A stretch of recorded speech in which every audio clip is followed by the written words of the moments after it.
Hello everyone. I hope everyone is safe and well during these very difficult times, but today I wanted to talk to you about something that I'm doing with my son while we have this time off. And I'm revisiting a book that I read when I was in my 20s that had a significant impact on me and my life. And now I have a 14-year-old son, and we decided to take this time to read a book together. So it's me rereading it for the, third or fourth time. And for him, it's something that's brand new. And the name of the book is Think and Grow Rich by Napoleon Hill, written many decades ago. But the lessons of it are just as valuable today as they are when they were written. And so I don't want to go through the whole book, and there's a lot of actually pretty weird stuff at the end, but we're only in the first 3 or 4 chapters right now. But of those chapters, the things that are most important and I'm hoping he learns and are great reminders for me are the first 3 chapters, which start off with one being, one being thoughts. How good your thoughts are.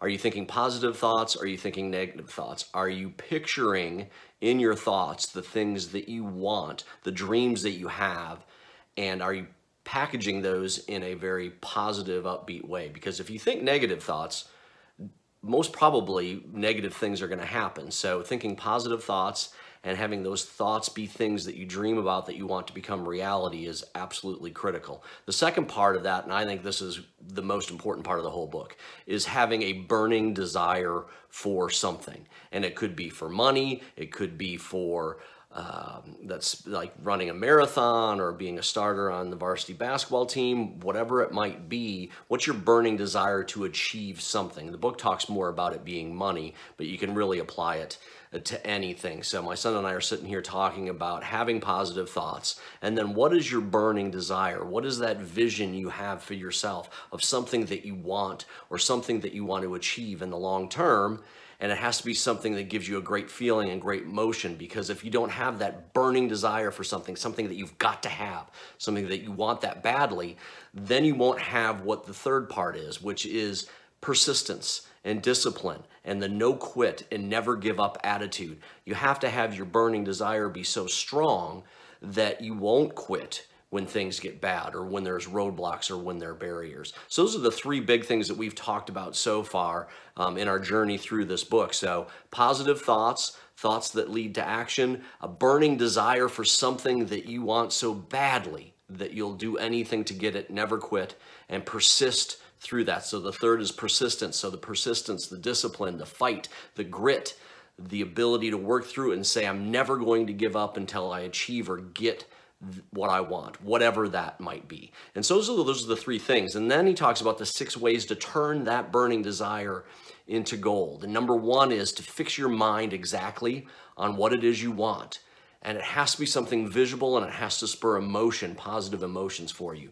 Number 2 is determine what you're willing to do to get it. What is the work effort you're willing to put in order to achieve that? So again, it has to be something that you want badly, because if you don't want it badly, you're probably going to quit or give up when there are challenges associated with it. Number 3, it's just very important, which is a date.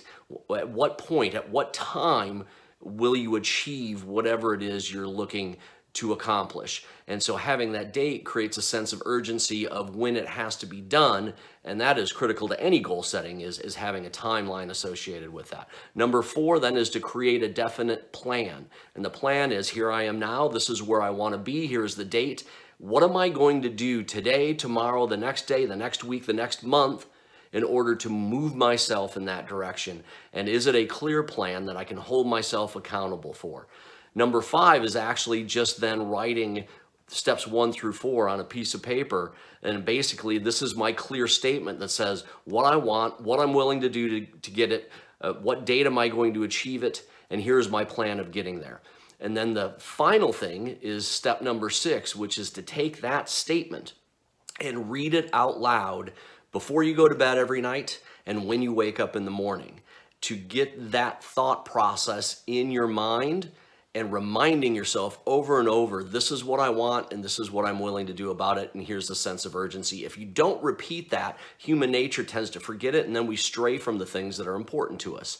So again, read that out loud in the morning and at night, and it's interesting how your subconscious works when you constantly have those reinforced affirmations of the things that matter to you. So we're going to enjoy this book. I hope he takes as a 14-year-old and internalizes some of them, starts thinking about the things that he wants. And I hope you can revisit that, or if this is the first time you've heard of Think and Grow Rich by Napoleon Hill, maybe that's one of those books that's a good thing to buy during this coronavirus outbreak, and get some positive thoughts and get a plan and maybe a new direction moving forward. Thanks for listening. I hope you found this valuable. Please like, share, and comment. If you found it valuable, please subscribe as well if you're interested in this type of content. And I will see you soon. And in the meantime, let's get to work.